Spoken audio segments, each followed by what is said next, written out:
বাংলাদেশে মাদকের সবচেয়ে বড় চালান স্বরাষ্ট্রমন্ত্রীর এলাকার আশপাশ দিয়ে আসে বলে মন্তব্য করেছেন ঢাকা ৩ আসনের সংসদ সদস্য ও বিএনপির স্থায়ী কমিটির সদস্য গয়েশ্বর চন্দ্র রায়। শুধুমাত্র আইন দিয়ে মাদক বন্ধ করা সম্ভব নয় উল্লেখ করে তিনি বলেন, এটি কার্যকর করতে সৎ সাহস এবং ইচ্ছের প্রয়োজন।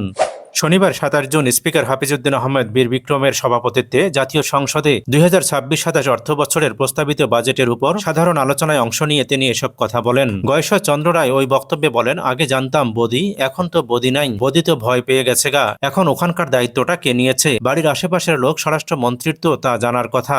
এতদিনে ওই দিক দিয়ে মাদক আসা বন্ধ হওয়া উচিত ছিল। তিনি আরো উল্লেখ করে বলেন, সাবেক বিতর্কিত সংসদ সদস্য আব্দুর রহমান বদি বর্তমানে কারাগারে থাকলেও মাদক চোরাচালান কিন্তু থেমে থাকেনি। দেশের সবচেয়ে বড় চ্যালেঞ্জ এখন মাদকাসক্তি উল্লেখ করে নিজের নির্বাচনী এলাকা কেরানীগঞ্জের একটি ১০ শয্যার হাসপাতালের উদাহরণ দেন তিনি। গয়েশ্বর চন্দ্র রায় বলেন, হাসপাতালে সাবেক মন্ত্রী মোশাররফ হোসেনের উদ্বোধনী নাম ফলক আছে, আমানুল্লাহ আমানের নামও লেখা আছে, কিন্তু হাসপাতালটি এখন পুরোপুরি মাদকের আখড়া। সেখানে কোনো রোগী, ডাক্তার কিংবা দারোয়ান নেই। ১৫ লাখ লোকের এই জনপদে হাসপাতালটির এমন দশা অত্যন্ত দুঃখজনক বলে তিনি ক্ষোভ প্রকাশ করেছেন সংসদে। বাজেটের আকার নিয়ে সমালোচনার জবাবে সরকারি দলের এই জ্যেষ্ঠ নেতা বলেন, দেশের উন্নয়নের আকাঙ্ক্ষা পূরণে বড় ধরনের বাজেট অপরিহার্য।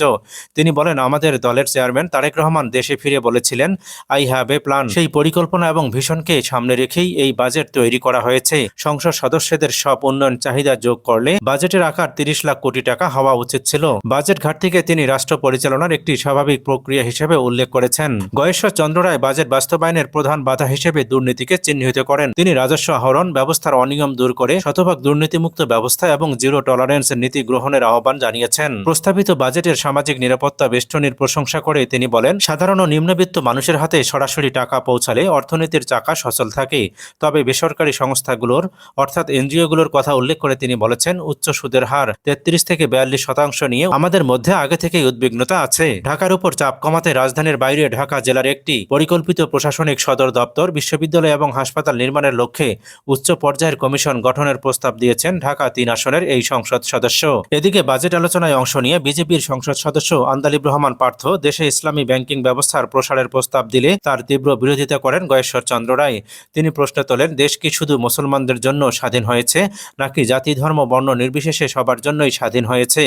একটি ব্যক্তিগত অভিজ্ঞতার কথা উল্লেখ করে তিনি বলেন, ইসলামী ব্যাংকগুলোতে অমুসলিমদের চাকরি না হওয়া একটি বড় বৈষম্য এবং এটি বিএনপির সামগ্রিক মূল্যবোধের সঙ্গে যায় না। পরিশেষে সুশাসন প্রতিষ্ঠা ও গণতান্ত্রিক প্রতিষ্ঠানগুলোকে শক্তিশালী করার মাধ্যমে সব রাজনৈতিক দলকে দেশের উন্নয়নে ঐক্যবদ্ধভাবে কাজ করার আহ্বান জানিয়েছেন গয়েশ্বর চন্দ্র রায়।